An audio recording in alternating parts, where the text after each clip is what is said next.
Bonjour à tous et bienvenue pour cette nouvelle vidéo de la newsletter de Tissit cette semaine avec la sidra de Vayakrev qui commence avec l'injonction du Shabbat qu'on a déjà vu un certain nombre de fois, mais celle-ci avec une petite particularité, une coquetterie d'ordre grammatical. Sheshet Yamim Te'ase Melacha. Donc Moshe rassemble la communauté du peuple d'Israël et il leur dit voici les propos que Dieu m'a ordonnés afin que vous les accomplissiez. Et évidemment, il s'agit du Shabbat.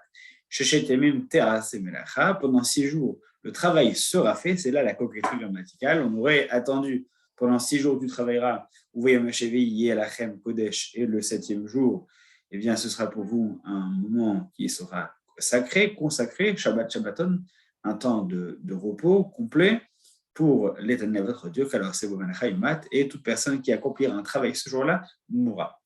Il y a dans cette coquetterie que le travail sera fait, non pas vous travaillerez, mais le travail sera fait lui-même.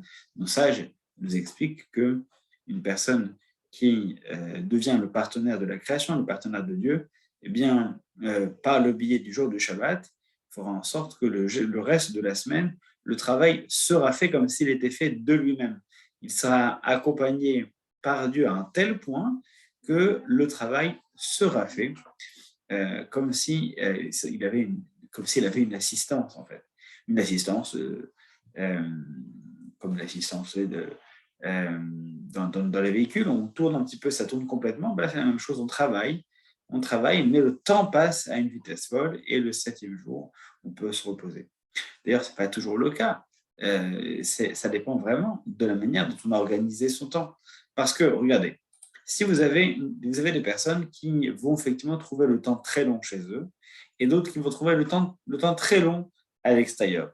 Des personnes qui vont trouver le temps très court à l'extérieur et des personnes qui vont trouver le temps très court à la maison.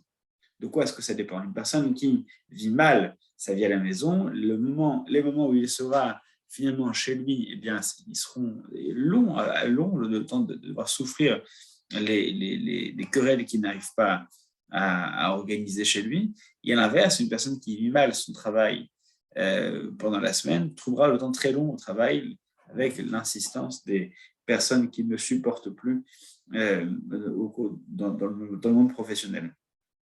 Alors, le secret ici, c'est tout d'abord, le travail, c'est important. Qu'on soit encore en activité ou à la retraite, il est important de pouvoir s'occuper. Pour pouvoir profiter du temps du repos, il faut qu'il y ait une alternance avec le temps du travail.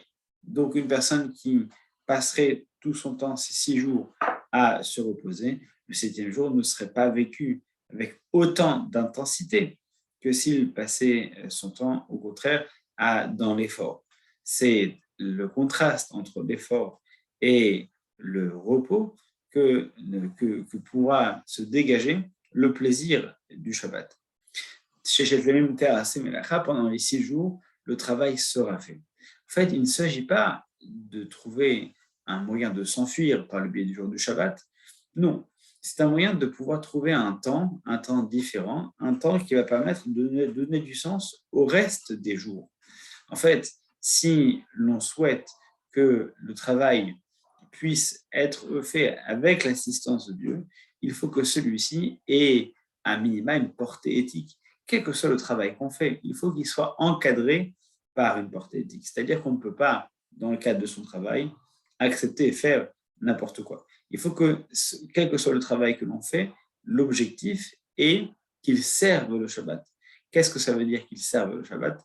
Ça veut simplement dire que si l'objectif, c'est le 7e jour, alors le travail sera fait, c'est-à-dire que le temps qui sera consacré pendant les 6 jours à travailler sera lui aussi un temps de partenariat avec Dieu.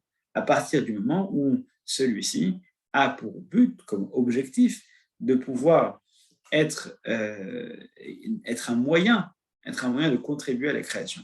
Contribuer à la création, c'est un grand mot. Il ne s'agit pas d'écrire des pamphlets métaphysiques.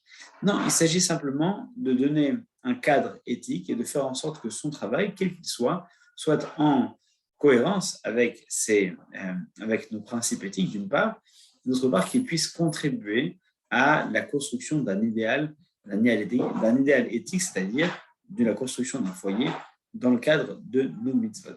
Si le travail permet le Shabbat, c'est-à-dire la sérénité spirituelle, eh bien à ce moment-là, le travail sera fait en partenariat avec Akadosh Baruch Hu. Sinon, il sera en opposition et effectivement pourra être vécu comme une sorte de tension. L'objectif étant de faire en sorte de créer une collaboration entre les temps profanes et les temps sacrés, entre l'épanouissement personnel dans le travail et l'épanouissement personnel à la maison, de manière à pouvoir, dans l'idéal, construire justement cette collaboration fructueuse qui nous permettra de pouvoir trouver une forme de sérénité au quotidien.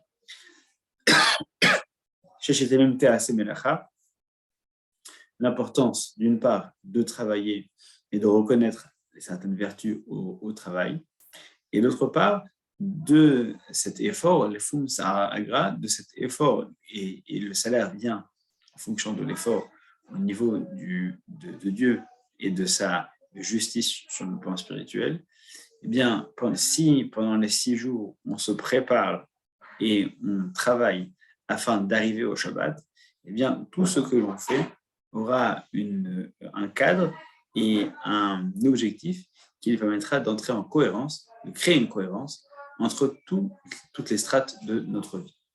Voici un message que nous livre le début de notre Sidra.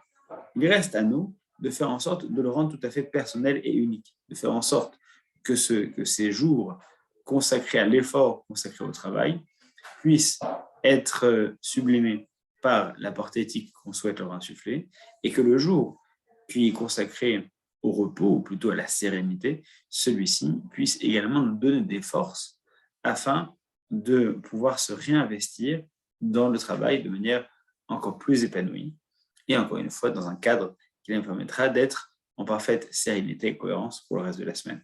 C'est ce qu'on se souhaite, que nous puissions, la semaine à venir, trouver la cohérence, la sérénité, afin de vivre une semaine parfaite. Shabbat Shalom et à très bientôt.